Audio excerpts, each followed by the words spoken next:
Assalamualaikum warahmatullahi wabarakatuh. Kita ketemu lagi untuk melanjutkan pembelajaran kita.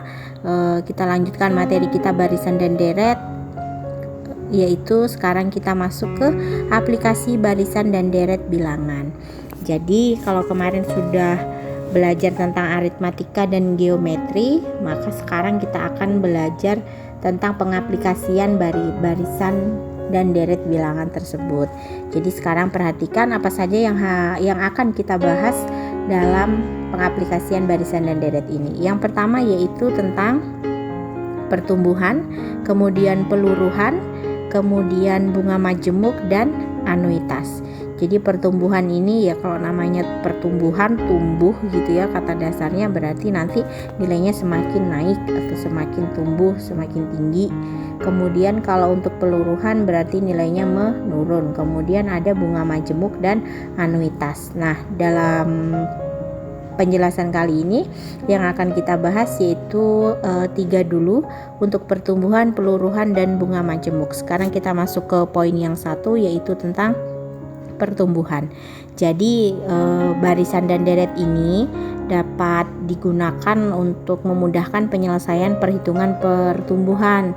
Nah, khusus untuk bahasan kali ini, untuk pertumbuhan ini, pertumbuhan apa yang dimaksud? Jadi yang dimaksud adalah pertumbuhan eksponensial. Apa itu? Jadi pertumbuhan eksponensial. Pertumbuhan eksponensial itu adalah pertumbuhan menurut deret ukur geometri. Nah, jadi pertumbuhan yang menurut deret ukur geometri ini apa maksudnya? Pertumbuhan yang selalu bertambah dengan presentasi yang tetap dan dalam jangka waktu tertentu gitu. Jadi pertumbuhannya misalkan dalam jangka waktu 1 tahun, numbuhnya per bulannya sekian. Nah, sekiannya itu pertumbuhannya nilainya tetap gitu ya. Perhatikan ini. Misalkan pertumbuhan nilai suatu benda setiap tahun, nah dalam jangka waktu tahun adalah R. Jika nilai awal benda adalah H, maka secara umum pertambahan atau pertumbuhan nilai setelah T tahun adalah, nah HT ini adalah nilai benda setelah beberapa tahun. Setelah T tahun, H adalah nilai awalnya, 1 ini rumusnya, ditambah R. R-nya apa tadi? R-nya adalah nilai tumbuhnya atau persentase pertumbuhannya sebesar R, kemudian dipangkatkan T, seperti itu. Kemudian dari sini kita bisa mengaplikasikan kira-kira kalau dalam kehidupan sehari-hari ini mengenai permasalahan apa ya, apa yang kira-kira nilainya selalu naik atau selalu tumbuh, selalu bertambah besar gitu. Nah, kita kasih contoh di sini, langsung pengaplikasian dari pertumbuhan tadi gitu ya. Pada tahun 2020 penduduk suatu negara tercatat 25 juta jiwa. Jika tingkat pertumbuhannya mencapai 3% per tahun, tentukanlah jumlah penduduk di negara tersebut pada tahun 2040. Jadi pertumbuhannya itu tetapnya berapa? 3% per tahun. Terus kemudian dari sini apa saja yang diketahui? Yang diketahui adalah jumlah penduduk di awal atau jumlah penduduk pertama pada saat pendataan, yaitu sebesar 25 juta jiwa.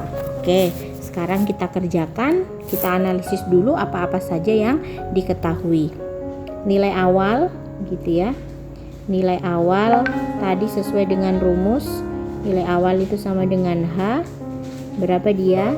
25 juta jiwa. Kemudian apalagi pertumbuhannya, tingkat pertumbuhannya atau R. R-nya berapa? 3% per tahun, alias kita jadikan desimal 0,03 per tahun. Kemudian apalagi? Periodenya waktunya. Nah, waktunya itu tadinya dari 2020, yang ditanyakan 2040. Maka dari sini jaraknya berapa tahun antara 2020 sampai ke 2040 ini? Oh, ternyata periodenya adalah 20 tahun. Maka kalau sudah kita temukan di sini, kita langsung selesaikan saja berdasarkan rumus tadi, gitu ya. Maka kan tadi rumusnya HT sama dengan H dikali dengan 1 ditambah R dipangkatkan T. Kita substitusi langsung. HT-nya berarti H20 sama dengan H awalnya. Kita tidak usah tuliskan nolnya banyak di sini, nanti kita lanjutkan aja di bawah. Kita kasih juta gitu saja ya. Nolnya tidak usah ditulis untuk mempersingkat. Kemudian dikali dengan 1 ditambah 0,03 dipangkatkan dengan 20. Nah, kemudian setelah itu bagaimana ini? 25 kita selesaikan dulu yang di dalam kurung. 1,03 dipangkatkan 20. Ini 25 dikali 1,03 dipangkatkan 20. Kalian hitung pakai kalkulator atau kalian bisa hitung pakai cara lain dengan memanfaatkan aplikasi bilangan berpangkat gitu ya. Jadi 1,8061. Kemudian setelah itu kita kalikan langsung, maka hasilnya adalah 45,1525. Maka dalam artian di sini tadi ini kan 25-nya dalam juta jiwa. Jadi sebenarnya kita langsung kalikan dengan jutanya 152.500 juta 500 jiwa. Jadi jumlah penduduk pada, kita kasih kesimpulan, jadi jumlah penduduk pada tahun 2040 adalah berapa? 45.152.500 jiwa. Selesai sampai di sini. Gitu caranya. Jadi untuk menghitung pertumbuhan, karena pertumbuhannya di sini tetap per tahun itu naiknya tetap 3% terus, maka selama 20 tahun ke depan penduduknya yang tadinya 25 juta akan menjadi 45.152.500 jiwa gitu. Sekarang kita masuk ke yang selanjutnya, yaitu tentang peluruhan. Jadi apa itu peluruhan? Kalau tadi pertumbuhan jumlahnya itu selalu naik terus, maka sekarang kalau untuk peluruhan maka jumlahnya menurunnya dalam periode tertentu. Besar penurunannya itu selalu tetap. Kalau tadi dinaiknya itu 3% itu tetap tiap tahun, sekarang penurunannya juga seperti itu. Maka rumusnya seperti apa? Rumusnya seperti ini kurang T-nya gitu ya. Tetap pangkat T. Yang membedakan dengan penjumlahan tadi adalah tanda di sini.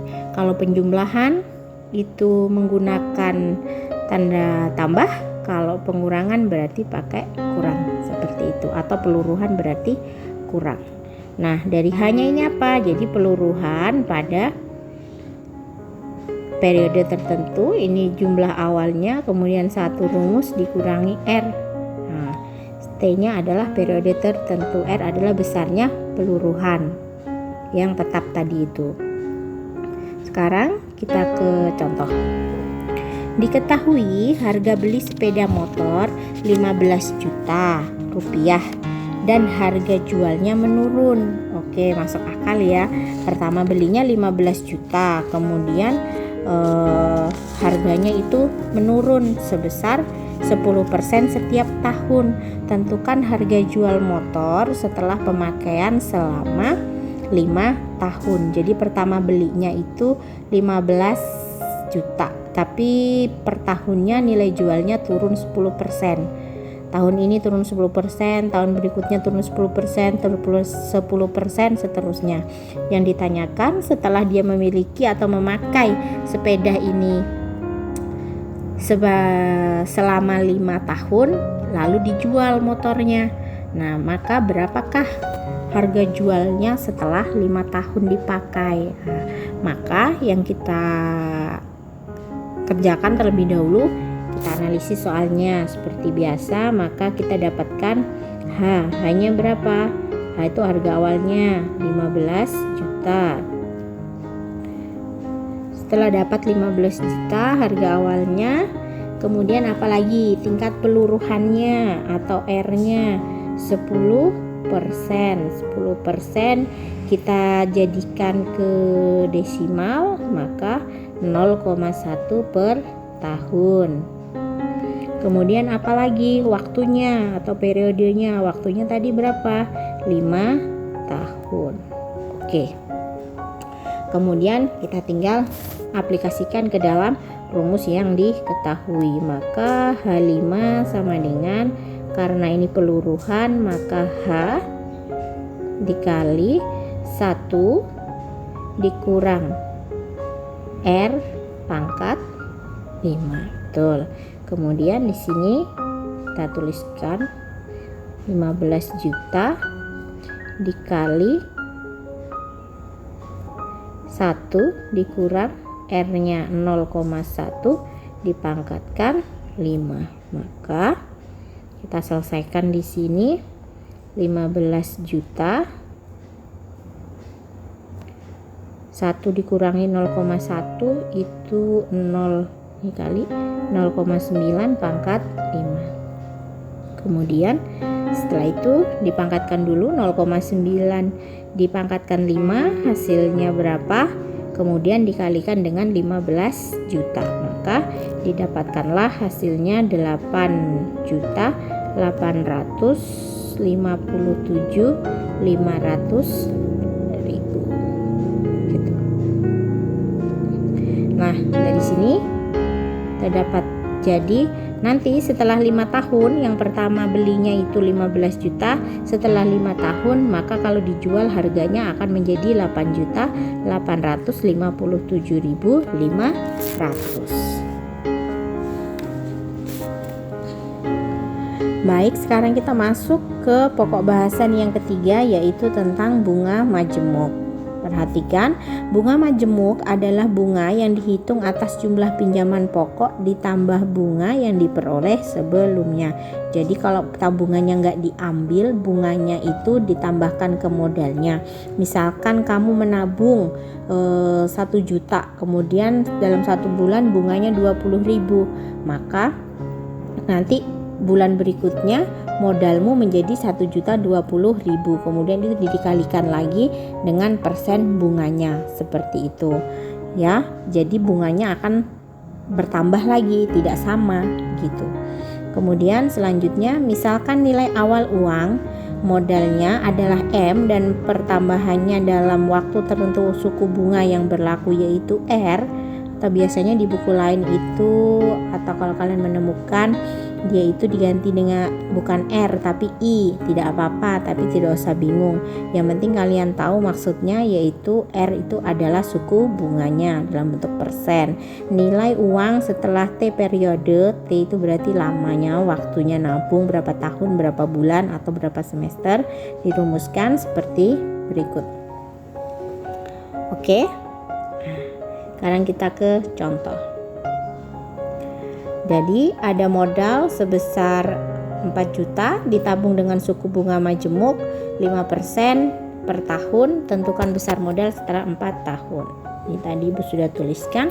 M-nya itu ada dari soal di sini didapatkan 4 juta, kemudian R-nya itu 5%, kemudian T-nya 4 tahun. Maka kita aplikasikan ke rumus MT atau M4 sama dengan M dikali dengan 1 ditambah R dipangkatkan 4. 4 itu dari lamanya menabung. 4 juta dikali dengan 1 ditambah persennya berapa. Ini tadi kita ubah dulu ya, lupa tadi di awal seharusnya 0,05 per tahun. Oke, maka 1 ditambah 0,05 pangkat 4, maka jawabannya adalah 4 juta dikali dengan 1,05 pangkat 4, maka hasilnya adalah 4.862.000.